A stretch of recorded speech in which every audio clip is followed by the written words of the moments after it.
बिस्मिल्लाहिर्रहमानिर्रहीम बिस्मिल्लाहिर्रहमानिर्रहीम रब्बि इश्रह ली सदरी वयस्सिर ली अमरी वहलुल उक़दतम मिन लिसानी यफ़क़हू क़ौली सल्लल्लाहु अलैहि वसल्लम। जनाब स्पीकर साहब, बहुत शुक्रिया। पाकिस्तान के ऐवान में, नेशनल असम्बली के ऐवान में आज जो डिस्कशन हो रही है, यकीनन आइनी तरमीम की बात हो रही है और बहुत सारे साथियों ने बहुत सारे इसके जो पॉइंट्स हैं उसके ऊपर कई दफ़ा कई तरीके से गुफ्तगू हो चुकी होगी। मैं वक्त बचाने के लिए सिर्फ इतना कहना चाहता हूँ, कुछ चीज़ों को टच करना चाहता हूँ और इतना कहना चाहता हूँ कि जो चीज़ें इसमें अनफॉर्चुनेटली नहीं हो पाई हैं, और वो आर्टिकल 140A की तशरीह जो कि MQM ने 26वीं आइनी तरमीम में पेश की थी, और ये कहा गया था कि 27वीं आइनी तरमीम का जब माहौल बनेगा तो हम उसको उसमें शामिल करेंगे। बदकिस्मती से तमाम पार्टीज़ का कंसेंसस नहीं हो पाया इस पर, जिसकी वजह से ये आइनी तरमीम जो है वो इस 27वीं आइनी तरमीम के साथ शामिल नहीं की जा सकी। लेकिन मैं आज पाकिस्तान के लोगों को ये बताना चाहता हूँ कि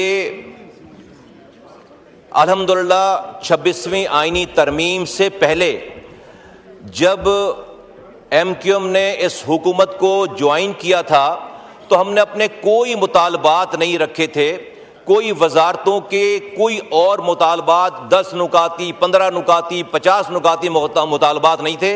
1 पॉइंट एजेंडा हमने जो दस्तावेज़ात बना रखी थी आइनी तरमीम की, हमने वो दस्तावेज़ात पाकिस्तान मुस्लिम लीग PMLN से हमने उसे शेयर किया और हमने इस हुकूमत को वो MOU, वो एग्रीमेंट साइन करने के बाद 1 पॉइंट एजेंडे पे इस पे हम शामिल हुए। आज अल्लाह का शुक्र है कि जब 26वीं आइनी तरमीम की बारी आई तो MQM का वाहिद मुतालबा सिर्फ ये था कि आर्टिकल 140A की तशरीह की MQM की जो आइनी तरमीम है उसको आइनी तरमीम का हिस्सा बनाया जाए। ये उस वक्त हमें कहा गया कि पाकिस्तान की तमाम दूसरी पार्टीज़ जो है इस वक्त मुत्तफिक नहीं हो पा रही, तो हम इसको अगली आइनी तरमीम में लेकर जाएंगे। मैं वज़ीर आज़म पाकिस्तान साहब का, मैं वफाकी कैबिनेट का, मैं पंजाब असम्बली का और मैं तमाम पार्टीज़ का, छोटी बड़ी तमाम पार्टीज़ का, हर पार्टी के लोगों का फर्दन भी, कि जिन्होंने अपनी पार्टी पॉलिसीज़ से हटकर भी उन्होंने हमारी इस आइनी तरमीम की ऑफिशियली और अनऑफिशियली उन्होंने हिमायत की। और कैबिनेट ख़ास तौर पर पाकिस्तान वफाकी कैबिनेट और वज़ीर आज़म पाकिस्तान साहब, और मैं यहाँ पर ख्वाजा आसिफ साहब यहाँ मौजूद हैं, मैं उनका नाम लेकर शुक्रिया अदा करना चाहता हूँ, उनको खराज तहसीन पेश करना चाहता हूँ कि जब कैबिनेट में इस बात का जिक्र हुआ, इस बात पे डिबेट हुई, तो जितना वोकल होकर, और तमाम कैबिनेट के मेंबरान ने यूं ही वोकल होकर कैबिनेट ने उसको अप्रूव किया और ये कहा कि जहां पर हमारी जिस कमेटी में आइनी तरमीम पड़ी हुई है, इस 27वीं आइनी तरमीम को भी सेनेट में पेश होकर वहीं जाना है और वहां हम कमेटी में इसको डिस्कस करेंगे। अल्हम्दुलिल्लाह उस कमेटी में 2 दिन की डिस्कशन में तकरीबन आधा दिन जो है वो इस MQM की पेश करदा 26वीं आइनी तरमीम का जो ये मुसवदा था वो डिस्कस हुआ। लेकिन बहुत सारी अप्रूवल्स के बावजूद कुछ हमारी जो पार्टीज़ हैं उन्होंने इसको एग्री नहीं किया और इस 27वीं आइनी तरमीम का ये हिस्सा ये बात नहीं बन सकी। लेकिन आज मैं पाकिस्तान के लोगों को, 24 करोड़ लोगों को बताना चाहता हूं कि this matter has not been dead yet, ये ख़त्म नहीं हुआ। और इंशाअल्लाह ताला मैं इस ऐवान में खड़े होकर कह रहा हूं, इंशाअल्लाह ताला 28वीं तरमीम इस लोकल गवर्नमेंट की आर्टिकल 140A की तशरीह के हवाले से इसी ऐवान में इंशाअल्लाह ताला बहुत जल्द आएगी। मैं क्यों इतने कॉन्फिडेंस के साथ ये बात कह रहा हूं, क्योंकि जनाब स्पीकर साहब, पाकिस्तान का ये निज़ाम, मौजूदा निज़ाम, इस निज़ाम के तहत नहीं चल सकता।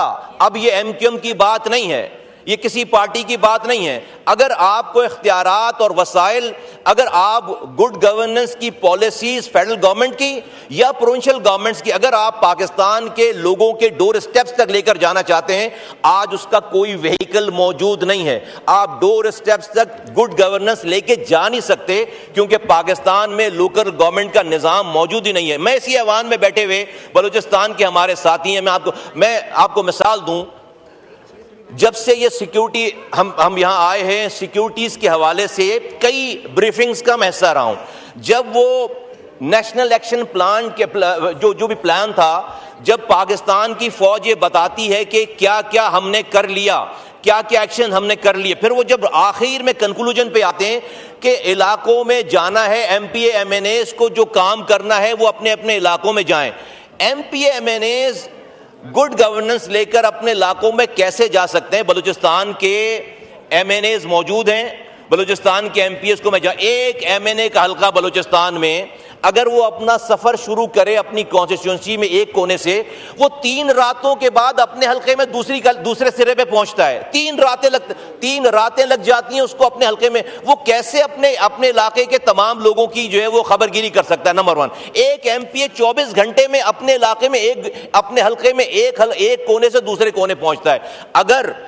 अगर मुल्क में इसी वजह से लोग पहाड़ों पे जा रहे हैं, इसी वजह से लोग धरनों में जाकर बैठते हैं, तो पाकिस्तान का ये मसला अब एडमिनिस्ट्रेटिव नहीं रहा, ये सिक्योरिटी इशू भी है। आज क्या हो रहा है, चूंकि लोगों के पास कुछ खोने के लिए नहीं है, तो लोग किसी भी तरीके से नेगेटिव एक्टिविटीज में इन्वॉल्व हो जाए। आप जब लोगों को इख्तियारात और वसाइल नीचे नहीं देंगे तो लोग फिर डेफिनेटली रॉन्ग साइड्स जाएंगे। और फिर क्या होता है कि जब कोई आज का ये निज़ाम, पाकिस्तान का मौजूदा निज़ाम कि एक वफाक 4 वज़रा आला, ये पाकिस्तान के निज़ाम में डिसएनफ्रेंचाइजमेंट पैदा कर रहे हैं। ये पाकिस्तान के लोगों के दिलों में, अवाम के दिलों में बददिली पैदा हो रही है, क्योंकि उनको इख्तियारात और वसाइल, वो पार्टिसिपेटरी डेमोक्रेसी नहीं है ये।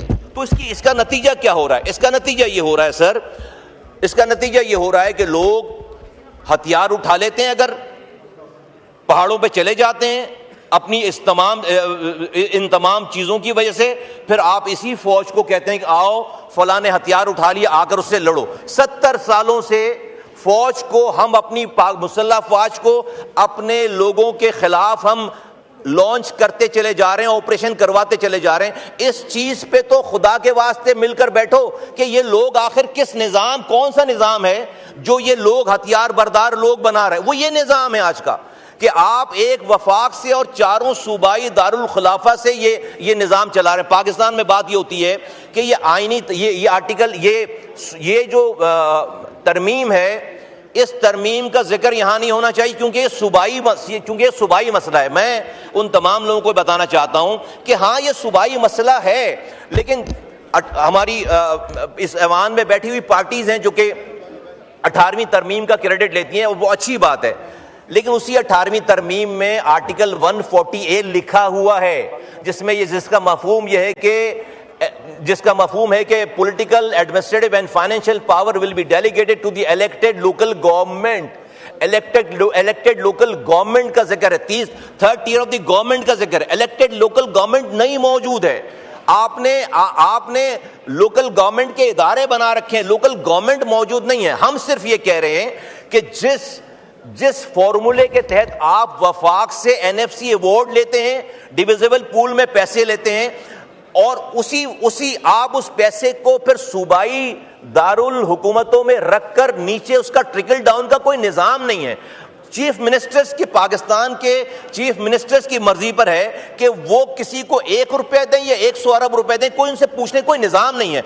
अगर फर्ज करें कि आज जो ये लोग कहते हैं कि भाई क्या दूसरी पार्टी की लोकल गवर्नमेंट हो और किसी और पार्टी की वहां पर सूबाई हुकूमत हो, तो क्या दूसरी पार्टी को हम जो है वो सारा इख्तियार दे दें? तो कल को अगर फर्ज करें कि वफाक में वजीर आजम किसी का हो और सूबों में चीफ मिनिस्टर किसी का हो, और जो कि आज हैं, अगर वो भी ये कहना शुरू कर दें, फिर क्या बात बनती है? तो फिर तो ये निज़ाम कहीं नहीं चलेगा। अगर वफाक भी कल से ये कहने लगे कि भाई दूसरा सूबा वजीर आला जो है वो हमारी पार्टी का नहीं है, तो हमारी मर्जी, हम उसको पैसे दें या ना दें।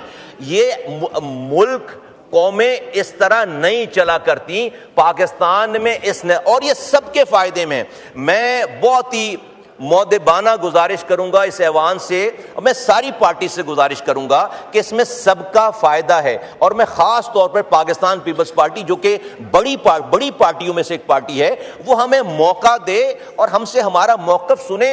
ये लाड़काना के इख्तियारात की बात हो रही है, ये कश्मीर के इख्तियारात की बात हो रही है, ये जैकबाबाद के लोगों के इख्तियारात की बात हो रही है। हाँ, ये कराची और हैदराबाद के लोगों के भी इख्तियारात की बात हो रही है। पूरे पाकिस्तान आप आज ये निज़ाम आप कुछ भी कर लें, इस निज़ाम के तहत पाकिस्तान के लोगों के डोर स्टेप पे इख्तियारात और वसाइल नहीं लेकर जाए जा सकते। तो मैं बड़े भारे दिल से कह रहा हूं, लेकिन I want to see half glass full वाली बात है कि पाकिस्तान में हमने जो तहरीक शुरू की 10 साल पहले, आज कम से कम पाकिस्तान की बड़ी तरीन पार्टी PMLN और पाकिस्तान की और पार्टी, और मैं PTI के भी दोस्तों से मैं गुजारिश करूंगा कि अपने इख्तलाफात को एक तरफ रख के ये प्योरली ये, और मैं लोगों को कहना चाहता हूं, देखिए भाई इस तमाम चीजों में हम अपनी वजारतों की बात हमने नहीं की, हमने अपने डिपार्टमेंट्स की बात नहीं की, हमने किसी ठेके की बात, हमने इसके अलावा कोई बात ही नहीं की। और इससे सिर्फ MQM के वालों के घरों में कोई मनोसलबा उतरना नहीं शुरू हो जाएगा। पाकिस्तान के 25 करोड़ लोगों को इसके इख्तियारात और वसाइल नीचे मिल जाएंगे। मैं पाकिस्तान के इस ऐवान से गुजारिश करना चाहता हूं कि ये मसला डेड नहीं हुआ। पाकिस्तान को अगर चलना है, बचना है, तो बहुत ही डिवॉल्व किस्म के लोकल MQM की इस आईनी तरमीम को माना जाए। और मैं पंजाब असेंबली का शुक्रिया अदा करना चाहता हूं कि पंजाब असेंबली ने मनोअन वही बात की है जो हमारी आईनी तरमीम है, वो ये कह रहे हैं कि इसको आइन का हिस्सा बनाया जाए। हम ये नहीं कह रहे कि पाकिस्तान के वफाक के आइन, हम सिर्फ ये कह रहे हैं कि भाई जब आप NFC अवार्ड में पैसे ले रहे हैं हमारे नाम पर, सूबों के नाम पर, लोगों के नाम पर, तो आप उस पैसे को दे नहीं रहे सूबों। हम ये कह रहे हैं जहां से वफाक सूबों को पैसे दे रहा है, वहीं से वो मेरा हिस्सा भी उसी फॉर्मूले के तहत दे दे, सारे सूबों को उसी फॉर्मूले के तहत वो पैसे बांट दे। हम इतनी सी बात कर रहे हैं। हम ये कह रहे हैं कि जो आप मानते हैं कि ये तमाम डिपार्टमेंट्स लोकल गवर्नमेंट के होने चाहिए, आप दे नहीं रहे। हम कह रहे हैं एक दफा आइन में ये बात लिख दी जाए। मैं 18वीं तरमीम का क्रेडिट लेने वालों को कहता हूं कि 18वीं तरमीम अधूरी है, वो वफाक से सूबों को डिवॉल्व हो गई है, सारी चीजें सूबों से डिस्ट्रिक्ट को ट्रिकल डाउन नहीं हुआ। खुदा देखिए, आपने अगर ओनरशिप पूरे पाकिस्तान की क्रिएट नहीं की इस 18वीं तरमीम पे, तो खुदा ना खास्ता कल को कोई आकर इस 18वीं तरमीम को जब रोल बैक करेगा, तो मुझ जैसा आदमी कहेगा भाई मेरे लिए तो इसमें कुछ भी नहीं है। तो मुझे इससे कोई फर्क नहीं पड़ता कि 18वीं तरमीम रहे या 18वीं तरमीम ना रहे। मैं चाहता हूं कि 18वीं तरमीम रहे। जिस 18वीं तरमीम को आपने तमाम पाकिस्तान के लोगों को जो है वो एम्पावर करने के लिए 18वीं तरमीम करवाई थी, उस 18वीं तरमीम को मुकम्मल नाफिज करवाएं। आज ये 18वीं तरमीम इख्तियारात और वसाइल सारे सूबों के वुज़राए आला के पास जाकर पार्क हो गए। जब भी बार बार ये बात आती है कि इसको रोल बैक करो, क्योंकि आपने इसकी जड़ें मजबूत नहीं की हैं। तो मैं जनाब स्पीकर आपका मैं शुक्रिया अदा करते हुए ये कहना चाहूंगा कि ये अब MQM की ये 18वीं तरमीम, ये आर्टिकल 140A की ये आईनी तरमीम है, ये सिर्फ अब MQM की पेश करदा ये तहरीक नहीं है, ये अब पाकिस्तान की सर्वाइवल का मसला है। पाकिस्तान को अगर प्रोग्रेस करना है, चलना है, बचना है, तो आपको लोगों को इख्तियारात और वसाइल देने पड़ेंगे। इस आर्टिकल 140A की तशरीह MQM की आईनी तरमीम को आपको कबूल करना पड़ेगा। मैं वज़ीर आज़म पाकिस्तान को एक दफ़ा फिर, कैबिनेट को,